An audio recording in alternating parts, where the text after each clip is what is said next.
That is a plus for working at the station, but we do have to send out freshmen to find stuff when we're working in here. True. Oh, look at the time. Wait, look at the time. We've been sitting here for 2 weeks. You're kidding. No, look at the date. Oh man, you're serious. Lydia! What? What's happened in the past 2 weeks? Nothing. Nothing? Like the last 2 weeks just didn't exist? And there's someone there. Is that Florian at the door? What do you want? I was told to bring you this and tell your radio audience about it. Believe me, I wouldn't be here if I didn't have to. This is just a flyer from the music department. Read it. They're doing construction on the auditorium? Yeah. Oh no. This is a note from the music department. The auditorium is going to be closed for the next century due to construction. Performance will be held in the recital hall as has been usual since the abyss was discovered behind the stage curtain 30 years ago.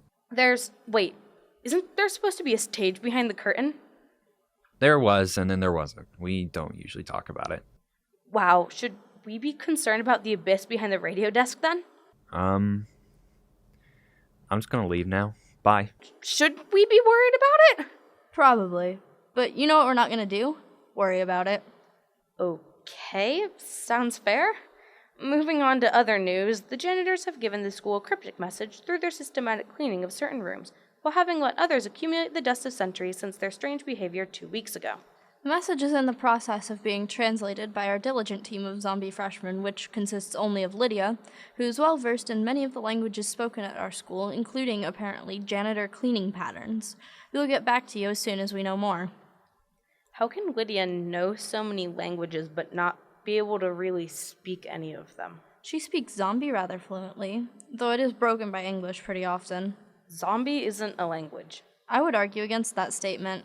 Zombie is a complex language that spans a range of emotions incomprehensible to the typical human mind. It took me years to learn everything I know of it, and I would say that I still don't know everything. Wow, you are joking, right? No.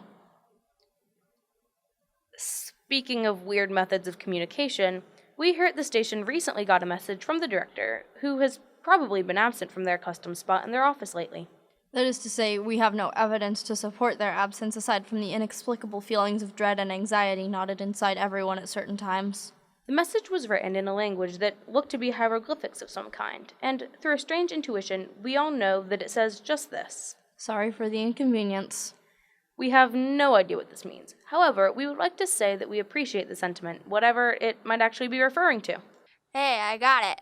Got what? The janitor message you had me translating? Oh, right. What's it say? Did you get it back? I think so. That message was a grave one, wasn't it? I'm trying to imagine what it means for the future of the school if they think it's gonna get that bad. Do you have any idea how reliable information from janitors is? I've never known them to be right, but that's only because I've never known them to be prophesying. I guess we'll just have to see. Anyway, now we have an update on Jeremiah, who we met a long time ago. Psyche, when was that? I have no idea. Back then, Jeremiah and his siblings were just puppies, standing only about 6 feet tall. Right, and now the little cuties are taller than the building itself. They grow up so fast. It seems like such a short time ago that Jeremiah just had his adult spines growing in, and now they're fully grown and he can even launch them. So cute. Now, if you'll remember, whenever it was that we talked about Jeremiah last, we invited you to come to the studio to meet he and his siblings. That offer stands once again, although, as they are fully grown dogs now, and everyone knows that dogs are even more deadly than puppies, it is not recommended that you pet them, even with the proper protective gear on. Since they have shed their puppy fur, they now hold the existence-reversing properties of dog skin. Petting the dogs may result in complete non-existence. Keep that in mind, listeners. Now an update on the broken plumbing. I know we've spent a lot of time talking about this, but we were recently lucky enough to get an interview with the pool creature himself. I just need to turn it on, and here we go. I'm so glad you decided to come talk to me. I've been wanting to tell people that I didn't mean to break anything. I'm sorry. I didn't even know it was happening until the janitors came down and tried to get me to stop. I can't even help it a lot of the times. I'm just getting really fed up with the crying and the ectoplasm and... Wait. The ectoplasm? Yeah, she keeps throwing it in the sinks and it keeps coming into the pool.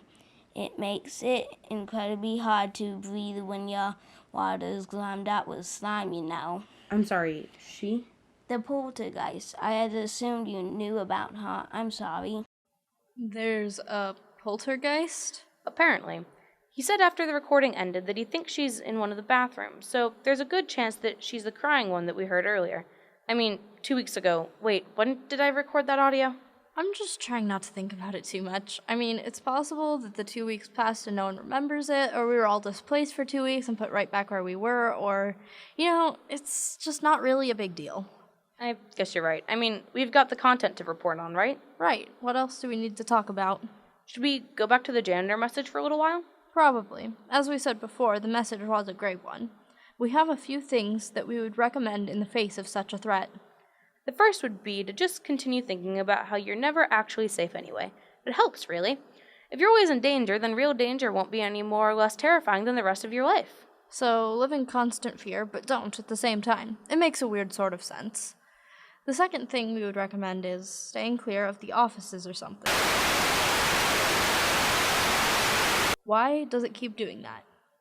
Anyway, as we were saying, the message certainly does throw a few things into the light, like the spellbook that was apparently part of it. It is not recommended that you steal, borrow, or otherwise use a spellbook. They are themselves as dangerous as the witches they belong to. Also, to the friends and family of Padma, one of our freshmen, we're sorry to inform you that she has met some sort of death due to finding the spellbook in question. We are deeply sorry for your loss. It really is a shame that we've lost so many promising freshmen this year. Yeah, well, I'm not sure what to say any more about it. Probably not. In other news, well, admittedly this is rather old, but it's just been discovered that a student ventured up the ghost staircase. Were you going to say anything else about that?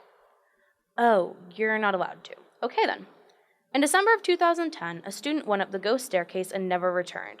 For those who don't know, I didn't until just now, the ghost staircase is one that only the undead can climb, except on a solstice that aligns with a total lunar eclipse. The last one was in 2010, but no one in living memory can remember the one before that, and no one who is dead is allowed to talk about it. The calendar claims that the next one will happen in 2382, but that is subject to change due to scheduling and the possibility of the world ending. We will not bother to keep you posted. Are we done with that? Yes. Good. I think we should wrap it up for these last however many weeks before any more illegal content comes up. I'd hate to have to answer to the director or, worse yet, the werewolves. I'm not going to ask. I'll just wish you all happy nightmares.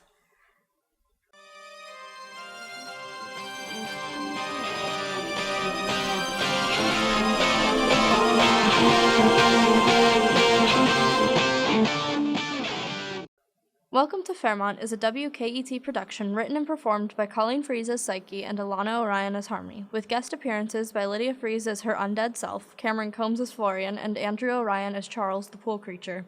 It is inspired by the podcast Welcome to Nightvale by Jeffrey Craner and Joseph Fink. Want your voice to be heard on the radio? Don't want to join radio even though it's fun and you totally should? Have ideas for the show? Drop by the media room after school on Tuesday or Thursday or contact one of us to share your ideas or find out how to become a freshman on the show. And no, you don't actually have to be a freshman to do it. Tune in 2 weeks for the next installment of Welcome to Fairmont. Until then, happy nightmares.